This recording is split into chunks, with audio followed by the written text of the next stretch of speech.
नमस्कार। मैं मनीष कुमार भारत की बात में आपका स्वागत करता हूं।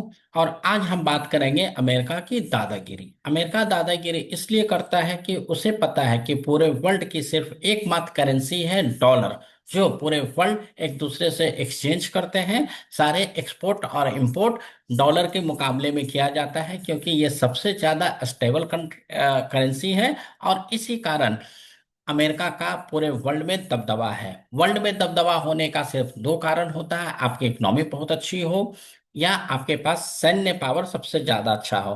तो नो डाउट अमेरिका के पास ये दोनों चीज है। लेकिन क्या ये अमेरिका का जो डॉलर में बादशाहियत है ये खत्म होने वाला है?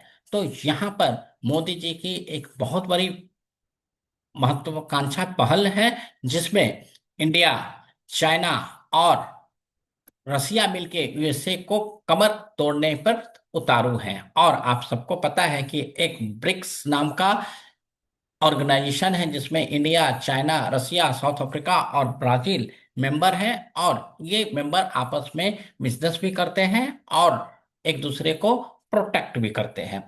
तो यहाँ पर यूएसए को ये खतरा मंडरा रहा है कि अगर ब्रिक्स कंट्री आगे बढ़ती है, जो आज के डेट पर यूएन का कोई प्रभाव नहीं है, तो कहीं ये ब्रिक्स कंट्री इस जगह को ना ले ले और उसका जो डॉलर में बादशाहियत है वो खत्म ना हो जाए। क्योंकि लास्ट ब्रिक्स कॉन्फ्रेंस में ये बात उठी थी कि हम ब्रिक्स करेंसी लाने वाले हैं। तो ये बहुत ही सरदर्द है ट्रम्प के लिए और यूएसए के लिए।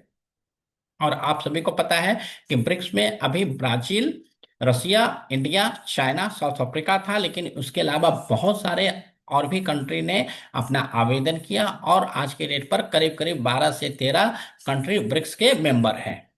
तो ब्रिक्स मेंबर में जो सबसे इंपॉर्टेंट चीज है डॉलर, क्योंकि यूएसए डॉलर के ही बल पर दादागिरी करता है और सबको डराता है, धमकाता है।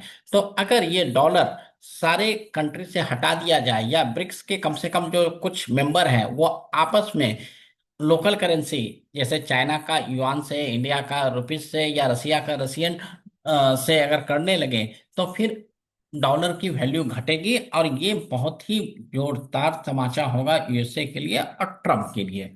तो यहाँ पर ब्रिक्स कंट्री ने आपस में लोकल करेंसी में एक्सचेंज करने का सोचा है। जैसे कि इंडिया को अगर रसिया से माल खरीदना है, तो हम उसको इंडियन रुपीस में पैसा देंगे, और रसिया को कभी भी कोई इंडिया से इंपोर्ट करना है तो वो पेमेंट फिर अगर हमें रुपीस में दे देगा। तो उससे क्या होगा कि हमें डॉलर एक्सचेंज पर और डॉलर पर निर्भरता नहीं पड़ेगी। तो ये ही सरदर्द यूएसए और ट्रम्प की है। तो और लोकल करेंसी के साथ साथ ब्रिक कंट्री करेंसी भी लाने की प्लानिंग में है। तो अगर ये ब्रिक्स कंट्री आती है, जैसे यूरोप में, यूरोप के साथ पूरे यूरोपियन कंट्री ने मिलके पाउंड, ब्रिटेन पाउंड, इस सबको हटा के यूरोप पर काम करना शुरू किया, तो वहां से थोड़ा सा डॉलर पर इम्पैक्ट आया था। अगर ये ब्रिक्स कंट्री का ब्रिक्स करेंसी आ जाता है, तो कहीं ना कहीं ये इम्पैक्ट करेगा, डॉलर के रेट डाउन होंगे। तो यही चिंता यूएसए में है, ट्रम्प की है। तो इसी कारण से यूएसए और ट्रम्प एक कांग्रेस में बिल लाने वाला है, जहां पर वो कह रहा है कि जो भी कंट्री रसिया से काम करेगा, क्योंकि वो एक साथ तो सब जगह प्रहार तो कर नहीं सकता है यूएसए का, और इंडिया और चाइना पर इसलिए नहीं करना चाहता कि चाइना में बहुत बड़ा मैन्युफैक्चरिंग हब है, और इंडिया और चाइना बहुत बड़ा मार्केट भी है। तो वो सबसे पहले रसिया को तोड़ना चाहता है। तो वो इस बजट में यूएसए कहता है कि जो भी कंट्री रसिया से माल खरीदेगा, चाहे वो कच्चा तेल हो, हथियार हो, या कोई भी चीज, तो हम उसके ऊपर 500% का टैरिफ लगाएंगे। इसका सीधा सीधी मतलब है कि यूक्रेन रसिया के वार में इंडिया और चाइना रसिया से क्रूड ऑयल खरीदते हैं। तो यूएसए कहता है कि अगर आप रसिया से क्रूड ऑयल खरीदोगे, तो इंडिया से जो भी गुड्स यूएसए जाएगा, तो उस पर हम 500 का इम्पोर्ट ड्यूटी लगाएंगे। तो अगर वो लगाएगा, तो ऑब्वियस सी बात है इंडियन गुड्स नहीं बिकेगा। लेकिन आप ये सोचो कि जो गुड्स इंडिया से जाता है, इट मीन्स कि इंडिया में कुछ क्वालिटी होगी। तो अगर वो उस क्वालिटी या उस प्रोडक्ट से आपके कस्टमर, आपके के जो प्रजा है, वो लेना चाहेंगे, तो महंगाई अल्टीमेटली किसको पड़ेगी? क्योंकि मेरा गुड्स तो उसी रेट पर जा रहा है। तो आप अपने ही कंट्री के, अपने ही लोगों के, अपने ही कंज्यूमर के परचेजिंग पावर रिड्यूस कर रहे हो, क्योंकि उन्हें एक पर्टिकुलर गुड्स के लिए 5 गुना ज्यादा पैसा देना पड़ेगा। तो कॉस्टिंग आपकी ही बढ़ेगी, महंगाई आपकी ही बढ़ेगी। तो ये रसिया को तोड़ना चाह रहा, लेकिन रसिया टूटे या ना टूटे, क्योंकि इंडिया माल नहीं देगा तो कहीं और देगा, लेकिन रसिया का क्रूड ऑयल या और भी हथियार है वो इंडिया और चाइना जिसको जो लेना है लेता रहेगा। तो अल्टीमेटली इसका इम्पैक्ट यूएसए पर ही आना है।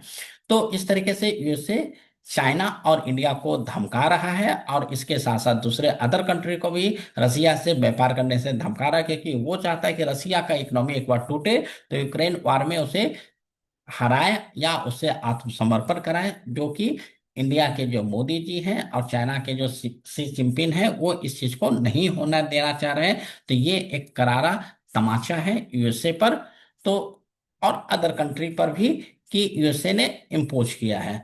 तो दोस्तों, ये जो यूएसए कर रहा है वो रसिया का पावर घटाने के लिए है, लेकिन मोदी जी और चाइना मिलके रसिया का पावर घटाने नहीं दे रहे हैं, क्योंकि वो क्रूड ऑयल परचेज कर रहे हैं, और इंडिया के यूएसए के लाख सैंक्शन लगाने पर भी इंडिया रसिया से डिफेंस का इक्विपमेंट खरीद रहा है, डिफेंस में काफी हद तक साझेदारी कर रहा है। तो दोस्तों, अगर ये वीडियो आपको अच्छा लगा हो तो इस वीडियो को लाइक करें, चैनल सब्सक्राइब करें, और आप हमारे साथ बने रहें नेक्स्ट वीडियो के लिए।